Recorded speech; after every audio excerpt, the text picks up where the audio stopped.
So we're just days away from the start of the 2021 NFL Draft. And before we even get started, I think I have to ask the most important question that all of the faithful really want to know. And that's, how are your Twitter mentions, John? Because are you avoiding social media these days? Because I'm sure it's been blowing up.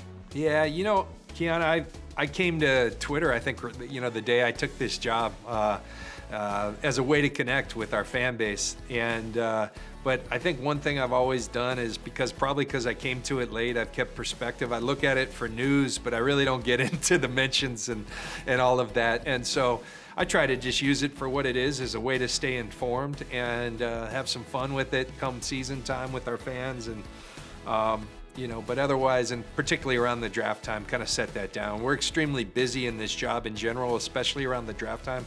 So I really don't have a lot of time to be consumed with my phone and social media.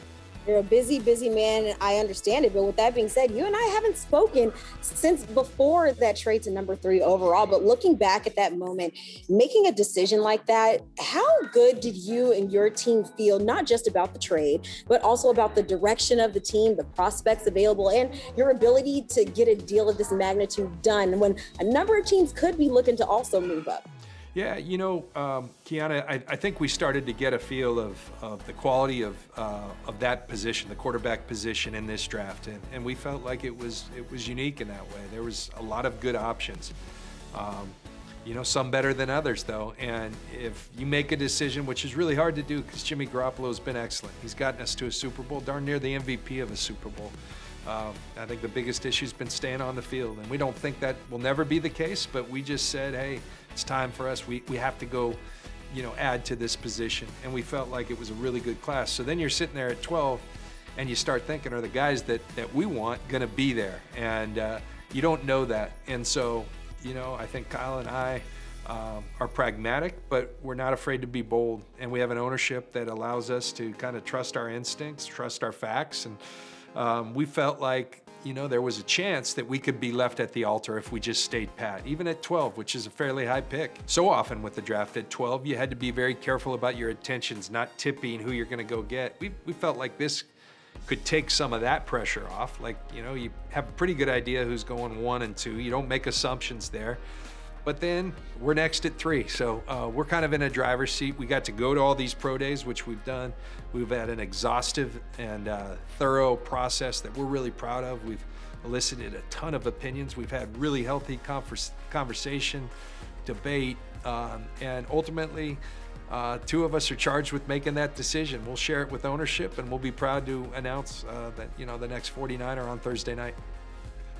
You talk a little bit about that process. You guys did attend a few secondary pro days, but just looking at what you've gathered from some of these sessions, how much can you really take away from these tailored pro days compared to watching the guy on the field, and how much truly transfers over to what you guys see on Sundays? Yeah, I know that, you know, there is some frustration. You know, on a typical year, you can go actually work that player out. Pro days are valuable. There is something to seeing someone and feeling someone live. There just is. You know, I'll never forget the first time I saw Andrew Luck throw in person. For whatever reason, his throwing motion didn't look as good on tape, and you see it in person. And first of all, you see the size of the young man. And then I remember it was at Kezar Stadium, a Stanford spring game, and I'm standing there with Jim Harbaugh and David Shaw, and the wind was blowing in. It blew my mind how talented this kid was. And I said, that doesn't translate to film. So there is always something that you gain, you know, from live exposure. People want to, you know, is this a good decision, bad decision? Let's talk in 3 years and we'll know a lot more. But what I can be is that it's been an excellent process. And we've listened, not just heard, but listened to a lot of people's opinions, and we'll put our work in, I can tell you that. You said we can see a lot in 3 years, but I like to think that maybe the quarterback position is one of the toughest positions to scout. And it's not always that maybe that college tape and experience does end up translating on the field. But what are some of those maybe tangibles and intangibles that make an ideal signal caller for yourself and Kyle? Yeah, you know, I think when you talk about the mix of tangibles and intangibles, first and foremost, you got to have the requisite talent, and whatever that may be, whatever your style is. Are you talented enough to, as Kyle often refers, do you belong in the club? And that's a tough club to be in, the NFL quarterback. Next I would go to work ethic. Are you willing? That position requires a different level of work ethic. This league, to make it, requires a different level of work ethic, but that position, I think, more than any other. I think you better be able to be mentally tough, because it's not if, it's when you deal with adversity. Again, that position is extremely tough, and so you better be very skilled at dealing with adversity. And then leadership, which to me, I think the great leaders have an ability to make everyone around them better.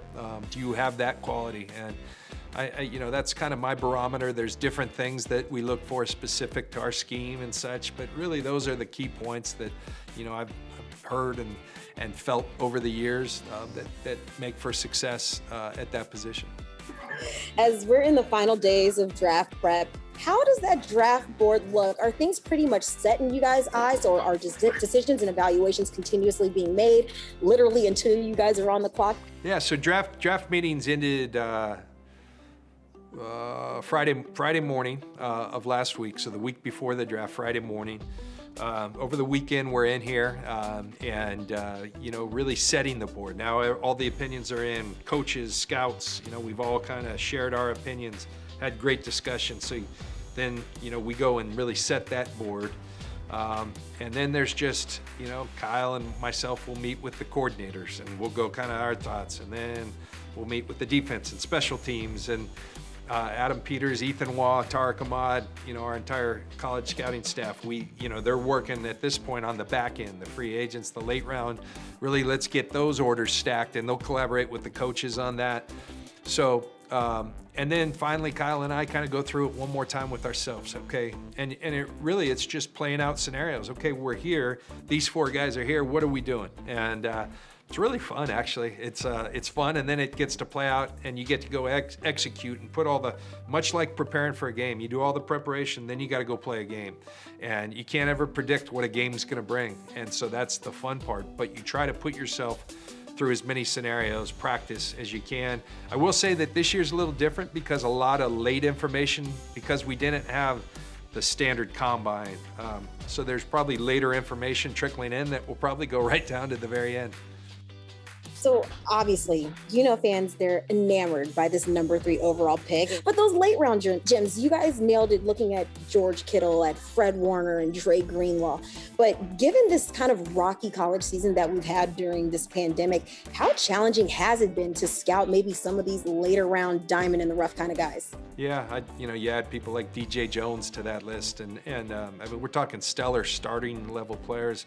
I think that's one area where we've really done well, and I think that speaks to the way we work together, scouting and coaches and R&D, our research and development group. Constantly challenging each other. But when you have a specific vision for players, there's players there deep. There's enough players to go around, and we just got to find them. And I think we'll do a good job of doing that. And hopefully we can hit on some late ones. All right, John, before I let you go, big question here. What intel can you give us? What can the faithful look forward to beginning on Thursday? Just that I think the biggest intel that we can give you is that it's a tremendous opportunity for our franchise to improve itself, not just for the short term, but for the long term. And what I can tell them is that we're ready and we're fired up, and we're prepared to do just what we talked about, go and execute a game plan as this thing breaks out. And we'll be a better team after this draft, and I'm very, very much looking forward to that. We can't wait to see who the newest members of the 49ers will be beginning this Thursday on April 29th. John, I appreciate the time and looking forward to what's next. Thanks a lot, Keiana.